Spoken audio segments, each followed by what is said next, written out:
Hello दोस्तों, मैं हूं दुष्यंत द्विवेदी और इस समय आप हैं दुष्यंत रॉक्स चैनल पर। दोस्तों, अभिषेक बच्चन की फिल्म कालीधर लापता रिलीज हो चुकी है। हम ये सब जानते हैं कि ओटीटी आने के बाद कई सारे जो एक्टर्स हैं वो ऐसी फिल्मों में भी अपना हाथ आजमा रहे हैं जो वो थिएटर में रिलीज नहीं कर पाते because of the budget and theatre में रिस्पॉन्स उन फिल्म का क्या आएगा उन्हें नहीं मालूम। इसी कड़ी में जो अभिषेक बच्चन है उन्होंने एक उन्हीं कलाकारों से हैं जो ओटीटी पर लगातार अपने किरदारों में लीक से हटकर कुछ परोस रहे हैं।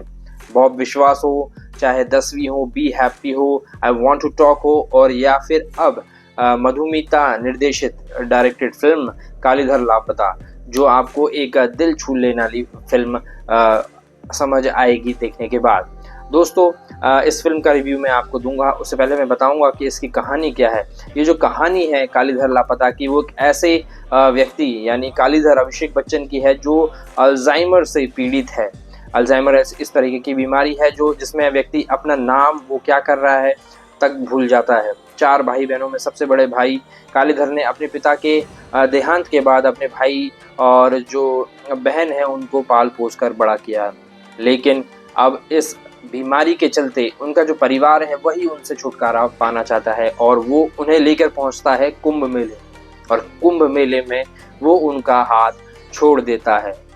उस व्यक्ति का हाथ छोड़ देते हैं उनके भाई बहन, सगे भाई बहन, जो जिस भाई को बीमारी है अपने नाम तक भूलने की, और जिस भाई ने उनको पाल पोस कर उनके पिता के देहांत के बाद किया है। वो जो दृश्य है दोस्तों, वो आपको आपकी आंखों से आंसू निकलवा देगा। और फिर यही जो उनके जो भाई बहन है, तो किसी को उन पर शक ना हो तो वो लोग क्या करते हैं, खोया पाया विभाग जो है वहाँ पर जाके कालीधर जी का नाम लिखवाते हैं, उनकी गुमशुदगी की रिपोर्ट डलवाते हैं कि भैया ये व्यक्ति जो है हमारे ब्रदर हैं, वो हमें मिल नहीं रहे। खोया पाया विभाग में उनकी मुलाकात होती है जीशान आयुब से, जो कालीधर की जो मुहिम है, खोजने की मुहिम, उसमें जुट जाते हैं, क्योंकि उसे उसकी पत्नी बताती है कि यदि उसने किसी दाढ़ी वाले गुमशुदा पुरुष को खोज लिया तो वरदान स्वरूप उन्हें संतान की प्राप्ति हो सकती है। यानी कि जो खोया पाया विभाग में भी जो व्यक्ति कालीधर को ढूंढना चाह रहे हैं वह भी अपने मतलब के लिए ढूंढना चाह रहे हैं, क्योंकि उनको किसी ने कहा है कि उन्हें संतान प्राप्ति होगी अगर किसी एक दाढ़ी वाले व्यक्ति को आप ढूंढ लेते हैं।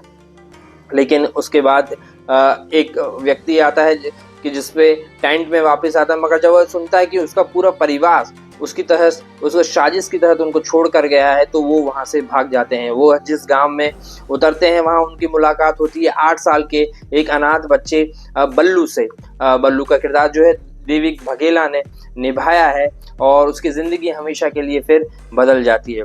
बल्लू और कालीधर जो है अपनी इस फिल्म की जो कहानी है उसे आगे बढ़ाते हैं, और एक बुजुर्ग व्यक्ति और बच्चे के बीच में जो बॉन्डिंग दिखाई गई है मधुमिता द्वारा, वो लाजवाब है।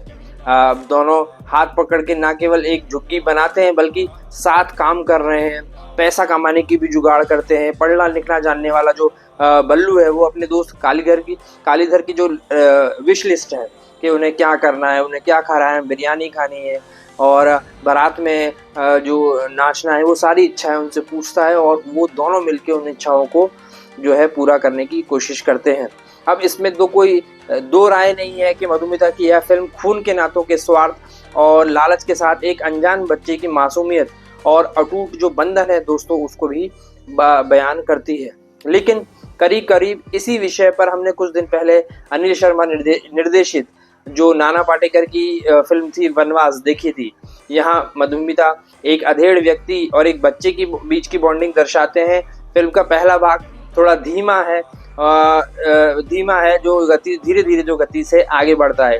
हालांकि सेकेंड हाफ आते आते जब बाल कलाकार देविक वगैरह की एंट्री होती है तो फिल्म मनोरंजक बनती है और आपको कई सारे हंसी के दृश्य जो है वो आपको सामने आते हैं।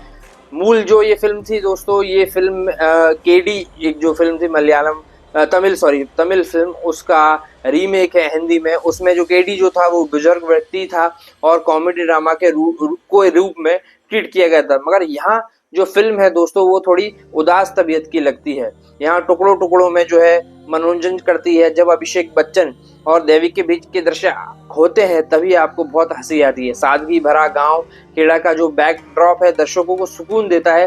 हालांकि कहानी बहुत मार्मिक है, लेकिन राइटिंग लेवल पर कॉन्फ्लिक्ट की थोड़ी सी जो है कमी दोस्तों हमें खलती है। इसके अलावा निर्देशक ने सहयोगी किरदारों की अगर हम बात करें दोस्तों, तो उन्होंने सहयोगी किरदार जो लिए हैं वो भी ध्यान नहीं दिया है। गैरिक सरकार की सिनेमेटोग्राफी जो है ठीक ठाक लग रही है, मगर एडिटिंग में कसावट की थोड़ी और जरूरत थी। छोटी फिल्म थोड़ी सी और छोटी हो सकती है। संगीत के मामले में अमित त्रिवेदी जो इस बार जादू नहीं चला पाए हैं। प्रेमिका मीरा के रोल में निम्रत कौर का ट्रैक भी कुछ खास लगता नहीं है इस फिल्म में। एक्टिंग की बात की जाए तो अभिषेक बच्चन कहीं भी 19 साबित नहीं होते हैं। घर वालों द्वारा त्याग दिए गए अल्जाइमर से पीड़ित दुखी और कंफ्यूज किरदार को उन्होंने बहुत ही मार्मिक अंदाज में बयां किया है। आप फैन हो जाएंगे अभिषेक बच्चन के। और सरप्राइजिंग पैकेज है बल्लू के रूप में देविक भगोला। वह अपनी हाजिर जवाबी जो चुलबुलेपन है और बाल सुलभ अभिनय से आपके दिल में बस जाते हैं। अभिषेक और देविक की जो केमिस्ट्री है दोस्तों वो फिल्म की जान है। सुबोध के रूप में जिशान आयूब जैसे समर्थ कलाकार को थोड़ा सा जाया कर दिया गया है। वो बहुत कुछ केपेबल हैं जिशान आयूब, उनको और थोड़ा दिया जाना चाहता। छोटे से किरदार में जो निम्रत कौर को अगर हम याद करें रह जाती हैं। भाई बहनों का अभिनय तो औसत ही रह गया है, क्योंकि उनके किरदारों को समुचित विकास नहीं हो पाया है। तो अंत में मैं कहूँगा दोस्तों कि इस फिल्म को क्यों देखें। ये एक इमोशनल और सादगी भरी कहानी है जो आज के टाइम में रेयर होती है। और अगर आप उनके शौकीन हैं सादगी और इमोशनल फिल्म देखने के, जिसमें बीच में आपको हंसी फुल्के जो अंदाज हैं वो भी आए, तो OTT प्लेटफॉर्म ZEE5 पर आप ये फिल्म देख सकते हैं। दोस्तों ये था कालीधर लापता का मेरा रिव्यू। इस फिल्म को मैं देता हूँ 3 स्टार, और 2 स्टार इसलिए कम कर रहा हूँ क्योंकि ये फिल्म थोड़ी और एडिट हो सकती थी, और दूसरी इसको ये इमोशनली ज़्यादा है, इसको थोड़ा और सब्जेक्ट के साथ थोड़ा और है ना चुलबुलापन दिखाया जा सकता था। आपको मेरा ये रिव्यू कालीधर लापता का कैसा लगा बताना ना भूलें। मेरे चैनल को सब्सक्राइब करें एंड बेल आइकन को क्लिक करना बिल्कुल भी ना भूलें। Thank you so much guys, मिलते हैं अगले वीडियो में।